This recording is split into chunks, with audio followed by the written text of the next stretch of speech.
Faire de la recherche, ça signifie trouver un vaccin contre la Covid-19, envoyer des robots sur Mars ou encore enfermer des hommes pendant 40 jours dans une grotte.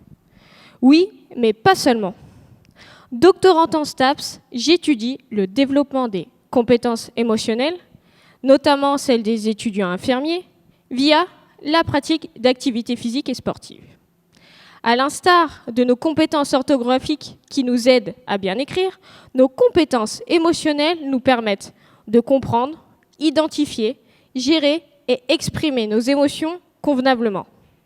Oui, mais encore faut-il qu'elles soient développées. Alors oui, je vous vois venir, émotion, étudiant infirmier, mais pourquoi ce sujet? Je vais vous expliquer. Il était une fois Amy, jeune étudiante infirmière, qui se voit pour la première fois engagée dans une relation d'aide. Elle doit effectuer la toilette de Mireille, en grande souffrance, due à sa pathologie. Tristesse, peur, dégoût sont des émotions qui peuvent être ressenties par Amy face à cette prise en charge. Malheureusement, Amy, elle apprend surtout les étapes à réaliser pour bien faire ce soin, mais pas vraiment comment gérer les émotions qui l'accompagnent. Ce que vit Amy, c'est le quotidien de milliers d'étudiants en formation de santé. Mon travail cherche ainsi à appréhender une difficulté concrète et quotidienne de tous les étudiants qui ont à charge pour mieux accompagner leurs patients, d'améliorer leurs compétences émotionnelles. Parce que derrière ces masques, ce sont des femmes et des hommes qui ont comme vocation d'aider les autres. Des femmes et des hommes qui ressentent des émotions face à des situations difficiles qu'ils vivent quotidiennement. Et là, vous dites, ok, très bien, mais où est le lien avec le sport ? J'y viens.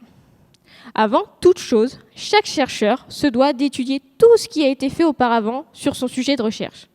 Bon, par exemple, j'ai pu lire des études qui ont montré que les étudiants qui étaient physiquement actifs étaient émotionnellement plus intelligents. J'ai pu lire également que près d'un étudiant infirmier sur 2 ne pratiquerait pas une activité physique régulière. Il m'est donc venu une idée.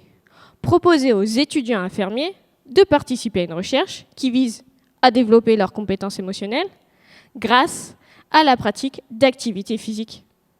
Au programme, danse, self-défense, entre autres, pour mettre à contribution leurs émotions.